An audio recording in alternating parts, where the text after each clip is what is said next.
Jérémy, le numéro 2 de l'unité, organise avec un expert du GIGN national un exercice un peu spécial, un assaut antiterroriste. Et vous allez le voir avec une technique dont l'unité garde jalousement le secret. Aujourd'hui, on fait un exercice. Le thème, c'est on est dans le cadre d'une attaque terroriste et là, on va chercher un auteur d'action terroriste. Les assaillants sont à l'intérieur. Objectif, les neutraliser le plus vite possible.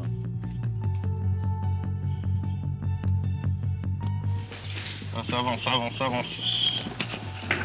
Pour les surprendre dans la pièce où ils sont retranchés, les gendarmes vont utiliser une arme redoutablement efficace. Des explosifs. Une charge très dangereuse. Même en exercice, à la moindre erreur de manipulation, les gendarmes risquent leur vie.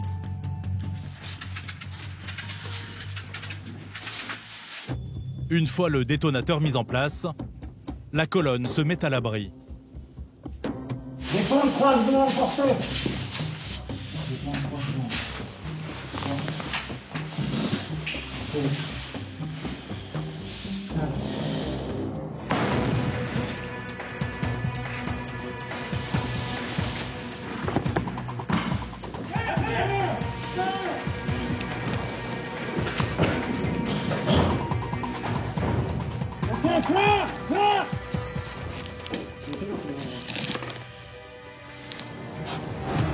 Le genre d'exercice que Jérémy ne prend jamais à la légère.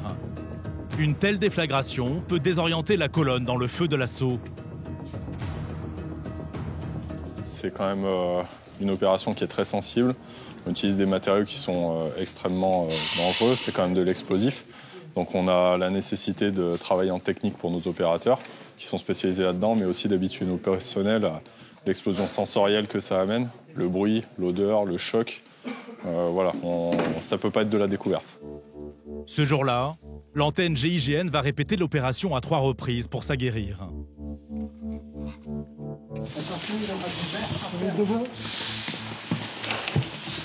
Vert pour l'explos, vert pour l'explos.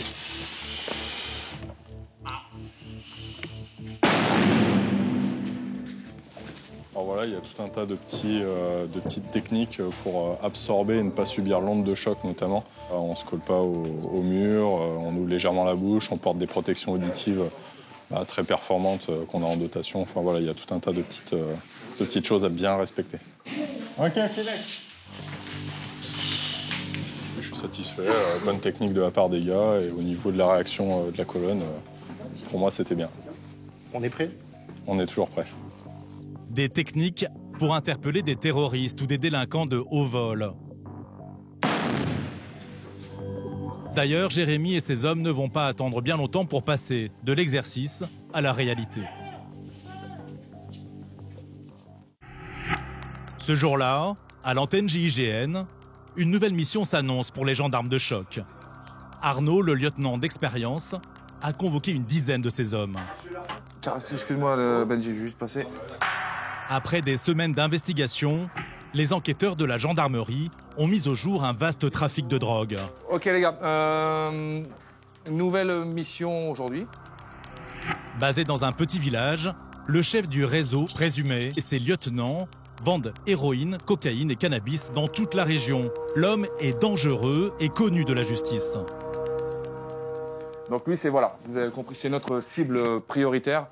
S'il n'est pas vu aujourd'hui, il n'y aura pas d'intervention. Issu d'une fratrie, on en parlera parce que s'il est dans le paysage, notamment un frère qui sont un peu tordus quand même, qui n'hésitent pas à aller au contact des forces de l'ordre.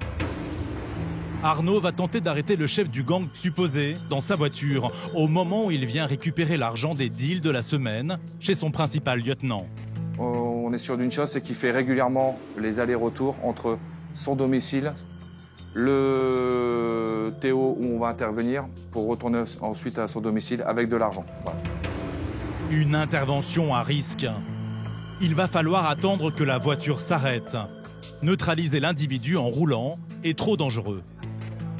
Alors les interventions sur véhicule, c'est toujours délicat. De toute façon, nous, on a des règles strictes d'engagement. De toute façon, on ne peut intervenir, nous, sur un véhicule qu'à partir du moment où il est à l'arrêt. Voilà. Il est hors de question de prendre des risques ou de tenter quoi que ce soit sur un véhicule qui serait en mouvement. Ce serait beaucoup trop risqué et dangereux. Mais voilà, face à cette équipe très discrète, Arnaud n'est pas au bout de ses peines. Le lendemain, l'unité est sur le pont. Parmi les gendarmes, Benjamin, l'adjudant, souvenez-vous, spécialiste du drone notamment, part en éclaireur dans le fameux village. 1 heure plus tôt, l'unité a mis en place une surveillance discrète de la maison où le numéro 1 du réseau viendrait chercher l'argent. Des collègues surveillent les allées et venues. Benjamin peut voir les images prises à distance sur son portable. Nos observateurs là, qui sont en place ont un visuel direct sur le domicile. La particularité du dossier, c'est qu'on a une personne, une cible, pour laquelle ça va être très compliqué de raccrocher au dossier parce que très méfiante, qui apparemment connaît bien le système et sait se prémunir de tout ce qu'on pourrait faire contre lui. Donc on attend patiemment que le passage d'argent se fasse et puis une fois que ce sera fait, nous on sera pas loin et on interviendra en fait. Et déjà, il y a du mouvement. Une voiture se présente avec 2 hommes à bord. Mais faux espoir, aucun des deux n'est le chef du gang. En fait, ils sont rentrés et ils sont ressortis avec une autre Laguna qui était déjà sur le TO. Ça permet de voir qui est présent, quel véhicule rentre dans le paysage. C'est tout autant d'informations qui vont nous permettre au moment d'intervenir de savoir qui on cherche et où on cherche, quoi. Mais voilà, les heures défilent et manifestement, l'individu ne passera pas. Benjamin lève le camp. On peut jamais dire que ça paye pas. Bien sûr, on aimerait bien concrétiser ça par une interpellation. Maintenant, l'enquête continue. Il y a toujours des renseignements qui remontent. Ça étoffe le dossier. C'est comme ça. Quelques jours plus tard, les gendarmes vont retenter l'interpellation et cette fois, les événements vont se précipiter.